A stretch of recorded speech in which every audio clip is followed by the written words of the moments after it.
Greetings, ladies and gentlemen. Welcome back to Let's Play Ocarina of Time. The next couple of parts or so will be post-commentary for the sake of reasons I'll get into as we go along. First, though, now that we have the bow and arrow, let's return to Kakariko, to the new building in the middle of town.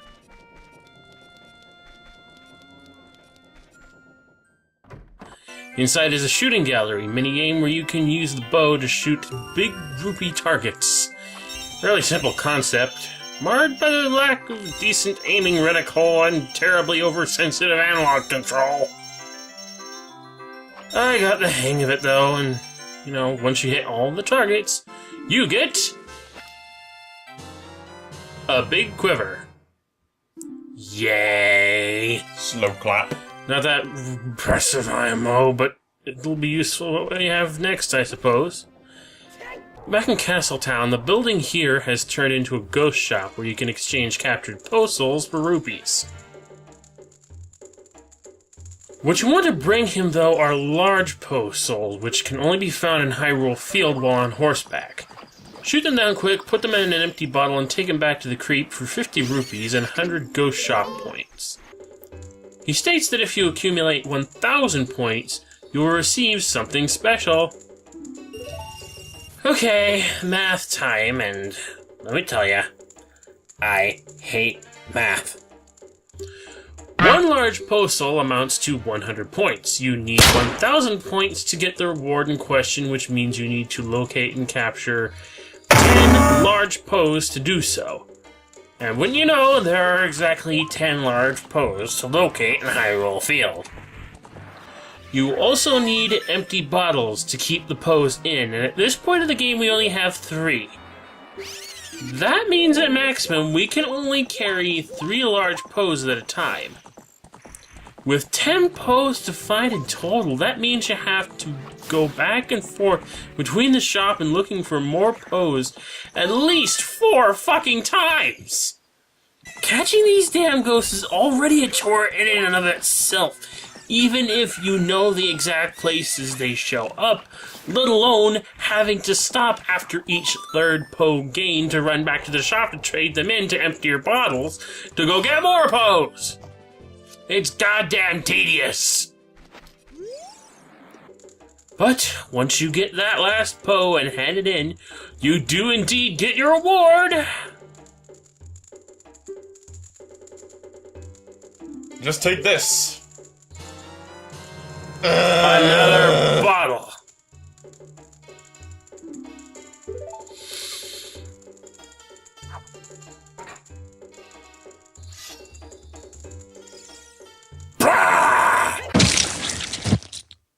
Since we're here in town, there's also one more thing we can do. Return to the Temple of Time where Sheik awaits us. Is it Sheik? Is it Sheik? Is it You destroyed the wicked creatures that haunted the temple and awakened the sage. But there are still other sages who need your help.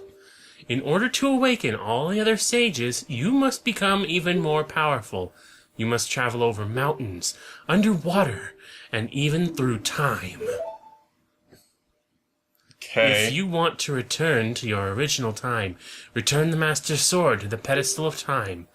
By doing this, you will travel back in time 7 years.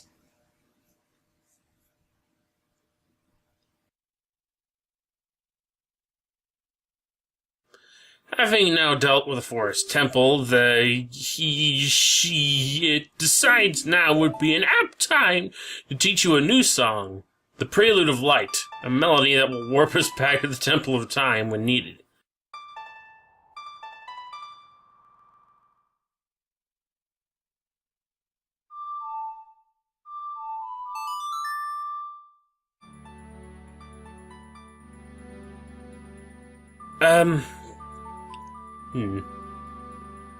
Actually, I suppose having this earlier might have alleviated the tedium of galloping back and forth between Hyrule Field and the town. But then again, I'd probably just be using the Epona summoning song over and over to counterbalance. Yeah.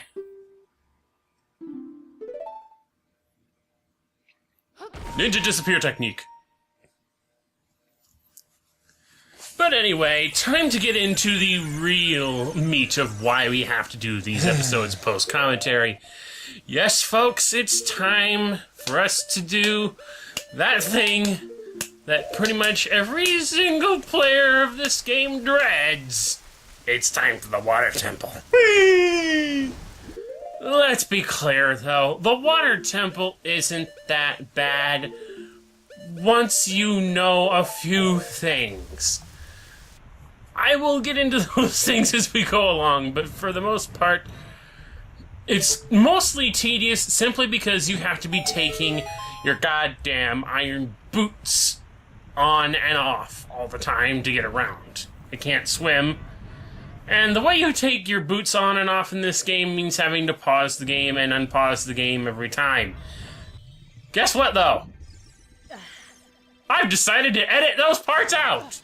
That's great! This is going to go a whole lot smoother simply because I edited out pause screens everywhere I could. Now, another thing that you're probably asking, well, why don't you do what you did before? Do your research beforehand and just have notes on hand to deal with the temple. I didn't want to do that here. I just didn't. It's the freaking water temple. You really didn't want to, do this. Twice! Yeah. You did save, though, right? Yeah, I saved this time. Fun fact, ladies and gentlemen, after our last session where I went through that whole fishing shenanigan, and then I decided to edit the part together, I forgot to press save before we went out of that session. So I had to do that all over again! Just so that we get back to this point so that we can continue on from where we left off. Isn't that just great? But here we are in the water temple. I'm still not sure which is more tedious. You're in the water temple, sinking. The bottom. The water. Hey, at least you move faster than you do. Oh God! You're Link, aren't you? It's me, your fiancé Ruto. And then God. just imagine him suddenly drowning.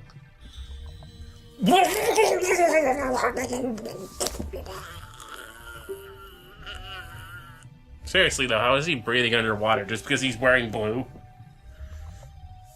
The tunic in Twilight Princess made sense. That's some kind of a magic mask. But does he just magically obtain gills upon wearing the blue tunic? You know, it said in the 3DS version that they tried to do something to actually censor the fact that Princess Ruto is completely naked by adding these little things, these little fin flaps over her breasts. But that just draws more attention to them. Yeah.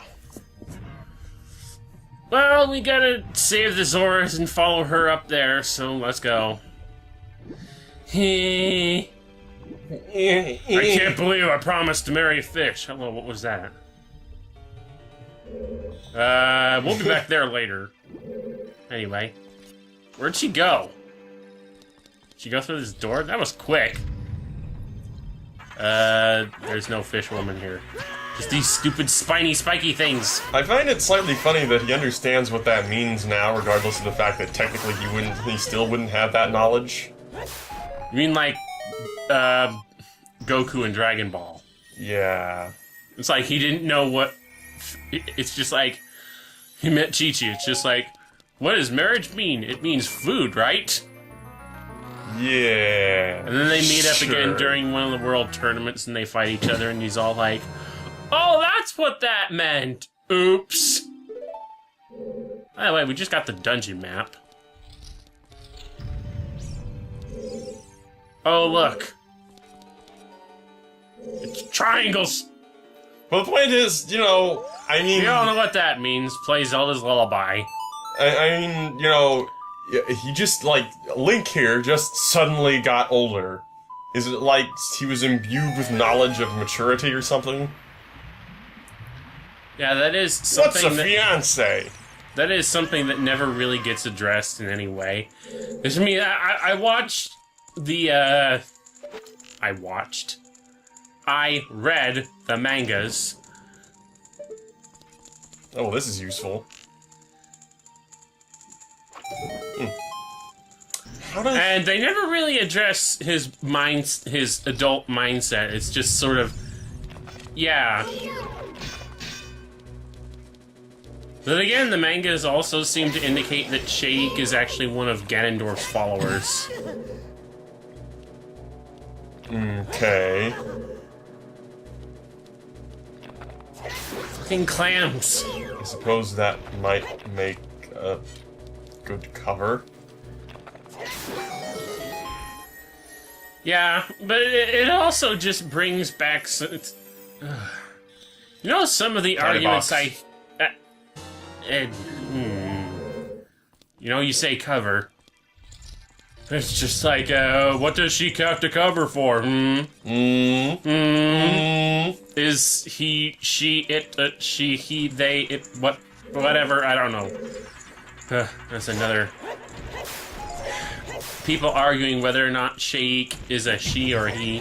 Fucking Tech-Type! Fall right on me! Okay, which way did he go, George? Which way did he go? Okay, this way.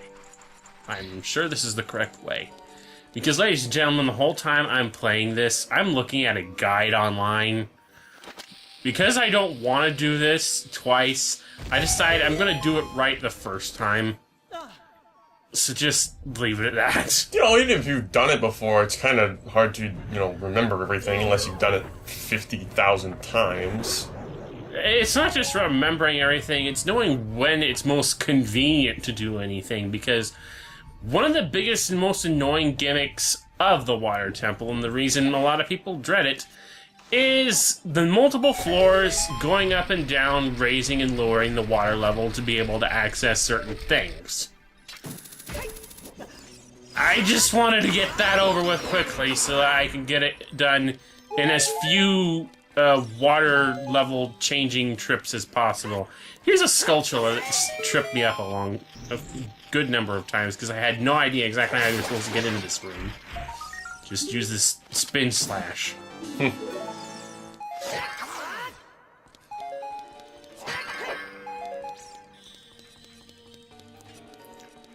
And again, I don't even know why I'm going after all 100 Skulltulas. There is no point. There's something I've been Mom, our mother, who plays Sims on... Why did you do that? I don't know. I thought I could swim down far enough since I had the gold scale. Apparently not! But no, Mom, she plays The Sims on that little Android tablet thing of hers. Yeah. We got to talking about how pointless points are, and I was just comparing that to how exactly pointless it is to collect rupees in this game because there's nothing that you ever need to buy. And you know what you get for collecting all 100 Skulltulas? More goddamn useless rupees that you can't even fit in your fucking wallet. Yep. It's like, why? Why? I'm guessing it's just one of those things that's always a staple of all Zelda games, is going out of your way to collect one of the most worthless things in the game, because it's a thing to do. I don't even know why I'm doing it, aside from I've never actually managed to do it. But I'm going to now, only because I don't ever want to do it again. It's just like, if nothing else, I can say, I did this. I'm not doing it again. What? Good job, Tech-Type. You know how to jump. Doge. That's interesting. Whee! Water spout equals platform. Water spout equals flat platform, which you can stand on. Oh, this is a lovely room, isn't it? A Boy. whirlpool. See, what you have to do is you have to stand on that thing. What the? Yeah, it looks kind of weird because I'm cutting out the pause screen, so it just sometimes it jerks. Whoa, suddenly I'm moving. Whoosh.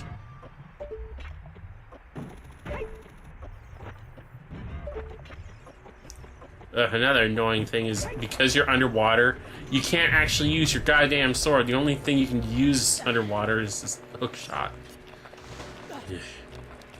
Can't wait to do Majora's Mask, where you can actually do combat underwater very fluidly. By turning into a fish. Yes.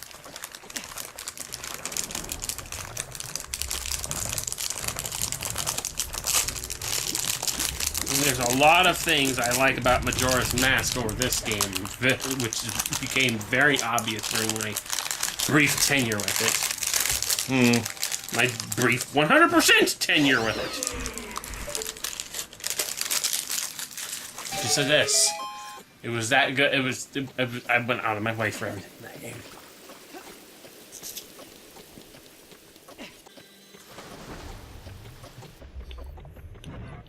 Because it was fun and worthwhile. Yeah. Aside from the last few things that I did that I made sure I could... The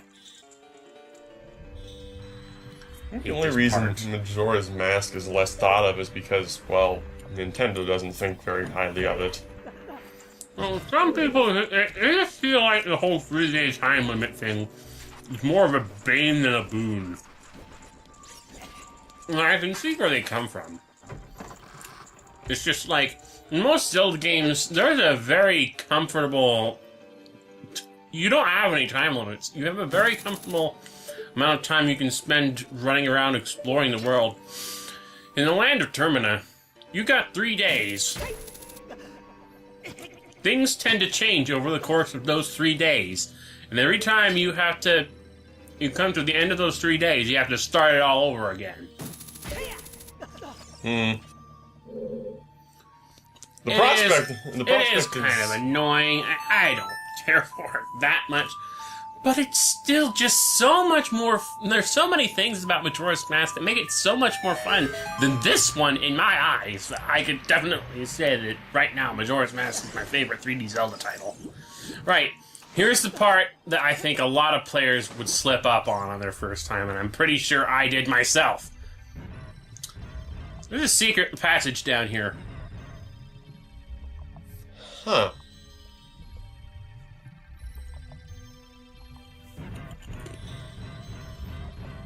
I don't really know if I would say that it... Well, okay, yeah, basically the 3-day time limit is just kind of, daunting. It's not that... The way, a lot... It's not as daunting when you know the Song of Double Time. When you know what you're doing, or you have... Song of Time. And when you do know what you're doing. Which, I didn't necessarily...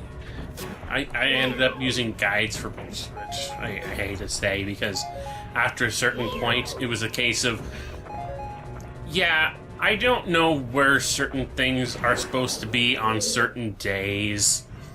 But I think half of the reason that kind of screwed up is because when I came back, I forgot to get the journal that would automatically tell you when certain people are available to talk to at certain times. It's just like, oh, hello. You should have come back here and done this little thing all over again. But nope, you forgot it. That's not my wish. 3D Zelda game to bring back from the very original Legend of Zelda. I'm sorry, I don't even know what you said just now. Very original NES Legend of Zelda. There's something from that game that I think would be greatly beneficial to anyone playing modern Zelda games, especially depending on the difficulty of the game in question, and that is the Master Key.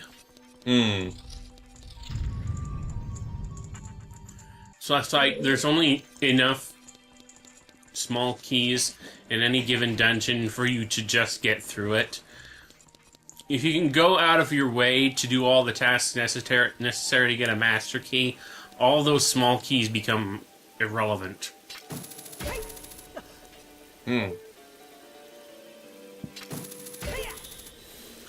Granted, I'm sure there's reason for only giving you a limited number of keys to get through a dungeon because, you know, they want you to only have certain abilities to get through certain doors at certain times. Where is that water even coming from? A place. You got a compass. Ow. You know something interesting I discovered while watching videos and during my own experimentation? The red tunic, which is supposed to protect you from lava damage and lava heat for a brief period of time, apparently it also counts for spikes. Probably because lava and spiked were, like, They have programmed the same programming. Yeah. It was very funny because I was watching a video where someone was going through the Shadow Temple where you actually need to be able to see any of the obstacles that you're running across. And you just ran through without getting hurt at all, and it's just like, what? Wait. And then I found out that's just sort of a programming thing with the red tunic. Where am I going? I don't know, man. Alright, now that the water level is up to the second level, we can go up to this area where we saw a crack in the wall.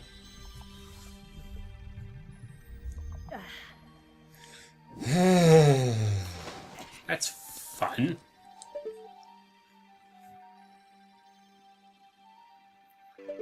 Yes, there's a crack in the wall. Put a bomb down and break it open. Safe. That's something I missed from Twilight Princess, is water bombs.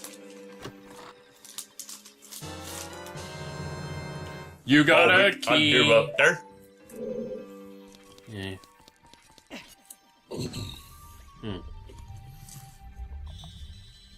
Some kind of a fish-looking thing that had a bomb in it. A bomb! A fish bomb. Better than bomb chews.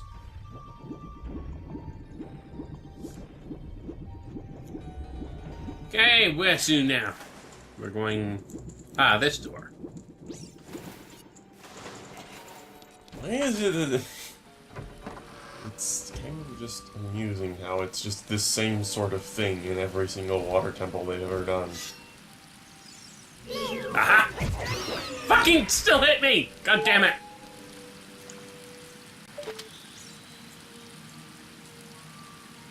Yeah, no kidding though. It's just water levels and water fishes and water everywhere. It's like every Going time... up and down and back and forth. It's just like... eh.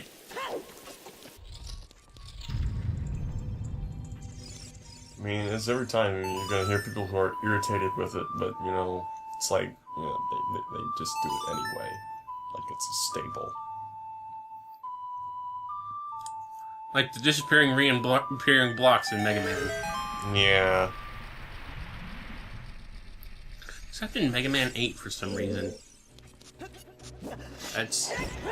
Oh no, wait, yeah, it did. 8 did have the disappearing blocks. Jumped directly on it and didn't get hit this time. Yeah, well, I get on top of the thing. And we will see you and what's behind this next door in the next part. See you then.